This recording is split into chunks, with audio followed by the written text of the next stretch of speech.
Today, I'm going to be selling my 2016 Volkswagen Jetta S to Carvana.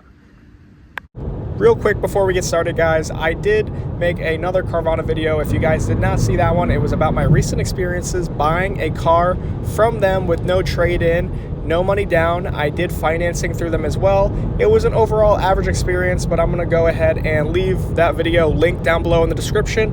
I'm also going to put a video card up above on the top right-hand corner so you guys can easily navigate to the video. If you guys could, show some love on the channel, like, comment, and subscribe. Enjoy the rest of the video. Thank you.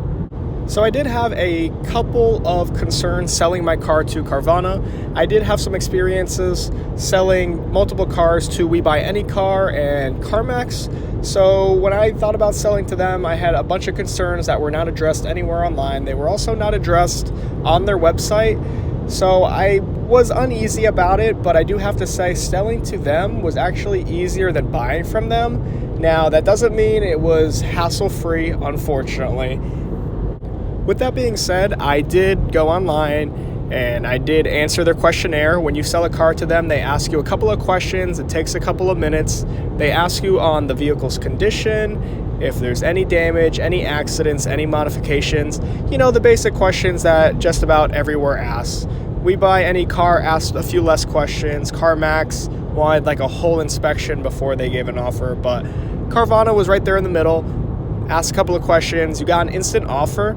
Now, I did not know this, but this is extremely important to know that when Carvana gives you an offer, that offer is like 100% your offer. You either get it or you get penalized for like not being truthful when you answered the questions. So please do yourself a favor.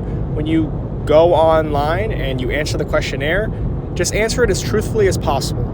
Now, me personally, I answered it as truthfully as possible, but my opinion is more on the positive end of things, I would say. So, for example, they ask you a question along the lines of, what is the overall condition of your car? And it's like, poor, good, decent, great, excellent, something like that. And I put excellent. I put the very best. You guys can see the car. You know, you can have your own opinion on it, but I thought it was excellent, so I put excellent. Now, that made me very uneasy because I didn't know if they were going to inspect the car and be like, oh, hey, it is not in excellent condition, and therefore, we're going to take off some money. Now, to clarify, they give you an offer, but they also give you multiple other offers that you can't see. So they'll resort to that other offer if you're untruthful. For example, if you say your car's never been in an accident and they just so happen to check the Carfax, because you got to remember, it's like a computer-generated offer, no one's looking at it, and the computer finds that it's been in an accident, then they're going to give you the offer that has the accident. They don't nickel and dime you. I just want to clarify that. They're not nickel and diming you. They're like, okay, there's a ding here. To repair that, it's $100. Take $100 off your offer. Oh, the structural damage, that's a few thousand. They don't do it like that. It's a little different. Now, with other car places, that's exactly what they do. They haggle you, and they try to bring you down, and they're like, oh, the tires are bald. Here's the offer. No. With Carvana, they give you an offer, and that's your offer, but at the same time, there's multiple other offers that they're giving you that you can't see. So just in case you were dishonest or completely lied about it, they're going to give you that other offer.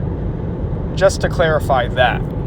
So I don't have a lot of footage from my, interaction with Carvana when I sold to them. So I'm going to go ahead and throw up some clips of my Jetta before I sold it, when it had modifications. Now, like I said, they did ask a question on if it was modified, and I tried to put it back to the original form of the car. So I tried to remove all the modifications, because the offers that they give you, there's an offer with modifications, there's an offer without modifications, and unfortunately, I had to say there was modifications because I did have coilovers on the car, and that makes your car lower. So that's not original equipment. So I had to disclose that to them because I didn't want to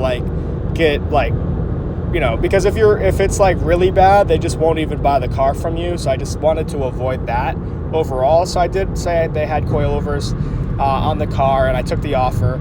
The offer was $10,156. For this car, I did want more than 10 grand, and other places were giving me either 10 on the dot or a little bit less, like 9,000 and change. And I just wasn't happy with that because I know that those other places were going to haggle me and it was going to be an issue. With Carvana, no one said they were going to haggle or they wouldn't, or they were going to negotiate or whatnot. I didn't know that, and no one really talks about that, and I think that's extremely important to know when you're selling a car, because all these places are going to nickel and dime you, and Carvana didn't, and I really appreciated that. That was one of the good things about the experience. Now, another good thing about the experience is that when they inspected my car, they took it for a test drive about 20 yards, and they basically pulled it behind the truck, as you could see in the earlier clips, and they pulled it right behind and they basically loaded it up. I signed paperwork, good to go. That was awesome. I was really happy they didn't check it because the car was missing a jack. The car didn't have the hubcaps on the wheels. Stuff like that, like these other places would have hit me for, and Carvana didn't. For example, the car sat for a little while, so the AC would blow, but it wouldn't blow cold. That's just what happens when you leave a car in the heat for an extended period of time, or any car for that matter, just have it sitting for a while. Certain things, they need to be, maintained or at least used so they work. And unfortunately, the AC didn't blow cold. But this guy didn't pop the hood. This guy didn't pop the trunk. This guy did not even turn on the AC, which is fine for me. I'm glad. I wanted, a certain amount of money, and I got it, and I'm super happy about that. Now, the cons of selling to Carvana would probably be that you're getting a lower offer, because you're selling to a company instead of like a private sale. If you sell privately, you're going to get a lot more money for your car. I'm talking a few thousand, anywhere between $1,000 and $4,000 more, because when you sell to a company, they need to try to get some profit. So, it's safe to sell to them, I would say. You're not going to get robbed or they're going to steal the car or whatnot, but when you're selling a car, I would recommend private, but for me, I wasn't comfortable, and Carvana was the solution to that. Another con that I noticed when selling to them is that the paperwork they make you sign, they don't really go over it. It's like a quick process, and it's multiple pages long. So, they always tell you got to read before you sign, but I didn't get a good explanation about what I was signing for. Honestly, I kind of just wanted the check, and I signed all the paperwork without reading into it. That was the only thing, because I tried to make it as quick as possible, and I was a little uneasy about that. But it is what it is. It's been like a month, I would say, since I sold the car, and I haven't heard back from them. So the check cleared. So at this point, I would say the sale's been finalized and I'm good to go. Another negative experience that I had when I sold to them is that the guy was supposed to be at my place at 10 in the morning, 9:30, whatever. The first appointment basically they had, he was supposed to be to my place, and he was 30 minutes late. He called. They're supposed to call 30 minutes before they leave, or an hour or something like that. He didn't call until he called late. He showed up late. He didn't really say he was going to be late, but when he called late, it was basically I should have known that he was going to be late.